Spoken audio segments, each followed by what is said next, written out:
इस वीडियो में हम बंकिम चंद्र चटर्जी के बारे में पढ़ेंगे।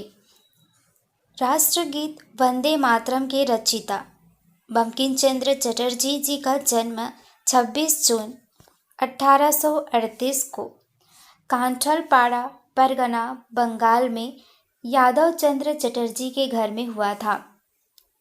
उन्होंने ब्रिटिश बंगाल के हुगली कॉलेज और प्रेसिडेंसी कॉलेज से शिक्षा प्राप्त की और वह 1858 में कलकत्ता विश्वविद्यालय की प्रथम स्नातक कक्षा से स्नातक करने वाले पहले 2 भारतीयों में से एक थे और दूसरे भारतीय थे जदुनाथ बोस। इसके तुरंत बाद उन्हें ब्रिटिश सरकार में डिप्टी मजिस्ट्रेट की नियुक्ति मिल गई और वह 3 से अधिक दशकों तक ब्रिटिश भारतीय सेवा में बने रहे।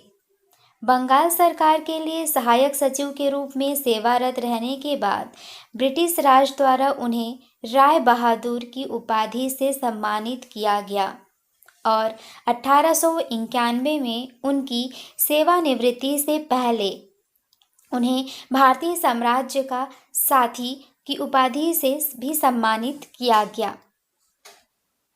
बंकिम चंद्र ने अपना पहला प्रेम प्रसंग युक्त उपन्यास राजमोहन की पत्नी शीर्षक से अंग्रेजी में लिखा था, जो 1864 में प्रकाशित हुआ।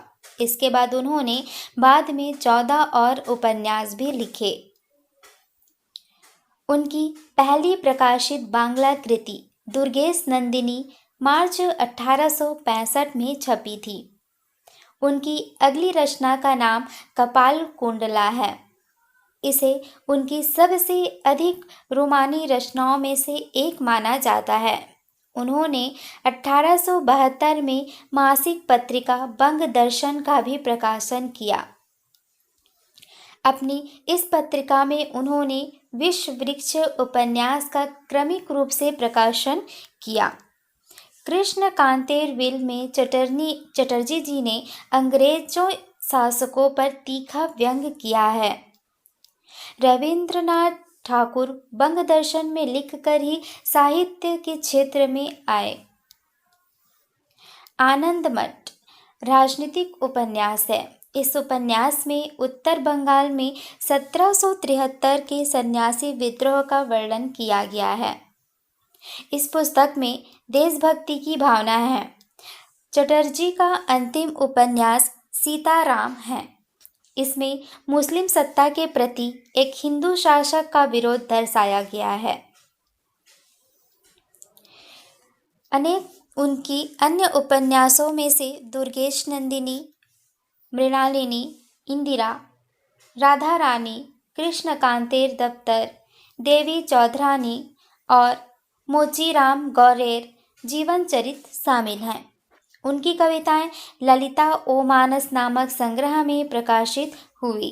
उन्होंने धर्म, सामाजिक और समसामयिक मुद्दों पर आधारित कई निबंध भी लिखे। बंकिम चंद्र चट्टोपाध्याय का विवाह मात्र 11 वर्ष की कम उम्र में हो गया था। उनकी पहली पत्नी, जिनकी 1859 में मृत्यु हो गई थी, एक बेटा था। बाद में उन्होंने राजलक्ष्मी देवी से शादी की, जिससे उनकी 3 बेटियां थीं। सेवानिवृत्ति के लगभग 1 दशक बाद उनका अंतिम उपन्यास प्रकाशित हुआ।